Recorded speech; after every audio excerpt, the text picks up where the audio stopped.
Hello, Dad Flanek. May nabasa akong comment sa isang post. Ang sabi daw, mga native, mangawat na lang kay wala na pampalit bugas.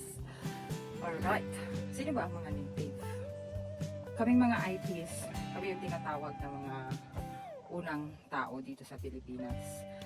Like Blaan, Boli, Ogo Manobo, Taga-Kaulo, and 111 tribes. Kami yun. So I'm a certified Blaan. Naano ako dun sa mangawat na lang, mga native. Na generalize, siguro, naintindihan ko na may siguro nagnakaw, tapos member ng isang tribo. Pero hindi lang naman native ang gumagawa nun. Marami din naman. At sana wag natin i-generalize kasi hindi naman ako nagnakaw para ipambiligas. Makakainin na rin kita. Ano ito siya sa comment section ito. Sahin niyo yung mga flanek. Ewan ko ba, bakit kailangan kapag may experience tayo ng isang beses, i-generalize natin? What if, kasi ako naka-experience din naman ako na nakawan ng isang panglahi.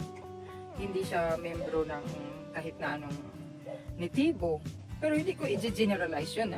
Lahat ng mga, let's say for example, Ilonggo, mangawat na lang. Ay wala na pang bakas sa bukas. Mali, it's very wrong. Although it's subjective siguro siya sa side niya. Pero let's be more, I think, objective when we judge ba kay maraming miyembro na hindi lang isang tao ang makakalaban mo, kundi pati ang buong community ng mga IPs. Kasi we are nitibo kami.